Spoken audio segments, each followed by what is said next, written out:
Welcome to VR Texas, your progressive news source where we always keep it local to Texas and always keep it real. Speaking about real, Rob, what is this about HB 3979 in Texas history? Well, that's a law that was passed during this legislative session, and the Houston Chronicle wrote a really good op-ed about it this Monday, entitled, "Face It, Hard Facts Are Part of Our State's Story." So, Vince, this law, I'm just going to go over it very quickly. Right. It is a law that muzzles our teachers. It whitewashes history. It disallows teachers from talking about our history, our racist history with slavery and all kinds of things that make Republicans uncomfortable. So I'm going to let you talk about it. They don't want their kids to feel bad about themselves. But they forget. So I want to talk just a little bit about my Texas history. I don't know about you, but if you're in Texas in 7th grade, you had to take Texas history, and the book was about the size of a phone book.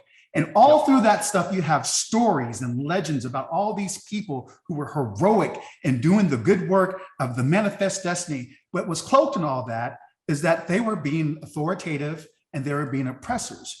They talk about Davy Crockett and Stephen F. Austin as being heroes of the state. They were slave owners. And a lot of people don't, I will tell you that what we weren't taught was that they were not fulfilling their obligation. They were not fulfilling their obligation in their agreement that they had with Mexico.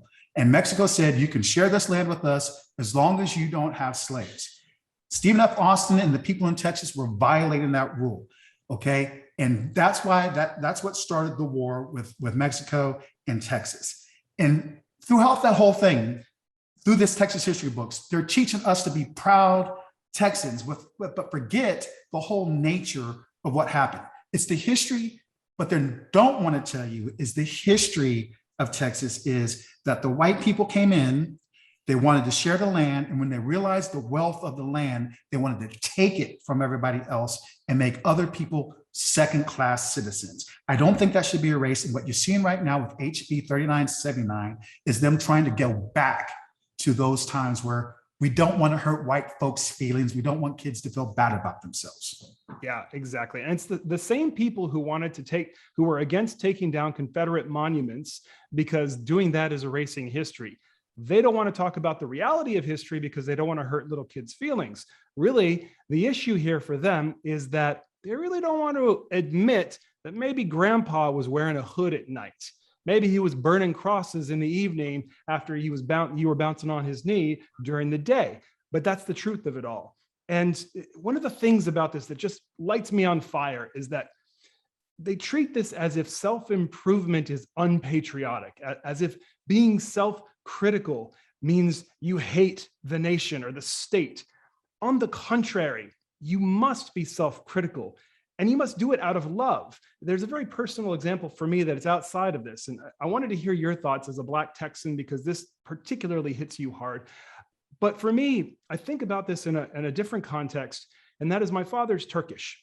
And still to this day, he'll deny that Turks committed genocide on Armenians 100 years ago. That's because he was brainwashed as a child. Still to this day, it is a crime to insult Turkishness.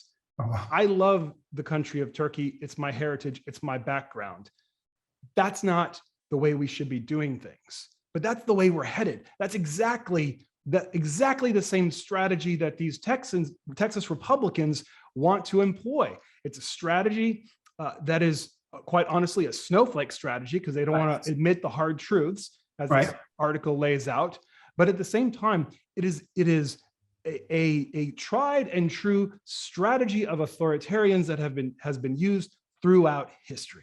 Right. So, Rob, we got about 50 seconds left to get this thing through, but here's what I want to talk about. I agree with you. Growing up in San Antonio, Texas, I was a huge fan of the Dukes of Hazzard. I was a huge fan of all the things history. I had a lot of Texas pride. You know, I would always say, I'm a Texan before I'm American. And what I realized over a period of time, it's okay to realize who you are as a person, appreciate your flaws, and try to do better. And I think that them trying to put this law into place is not going to allow us to move forward. What should we do about this? Yeah, so to button it up at the end here, the law is in place. But this moves forward. We have an election coming up against the governor. All these Republicans support this crap. So vote against Greg Abbott. Vote against the Lieutenant Governor Dan Patrick. Vote for your state reps, and be active. If you're a parent, talk to your children. Don't let them be brainwashed in the school, and support your teachers. If they want to speak out, support them, defend them, be there, be supportive for them across the board in the state. We must show solidarity with each other. Wrap it up. Okay, so here's what I'll say. Agree. You need to go vote. All right. And it's okay to vote with the Texas pride and what it all means to you. You can be proud of your history and its flaws. Do it out of love. And speaking of love, that's all we got. See you later. See you next time.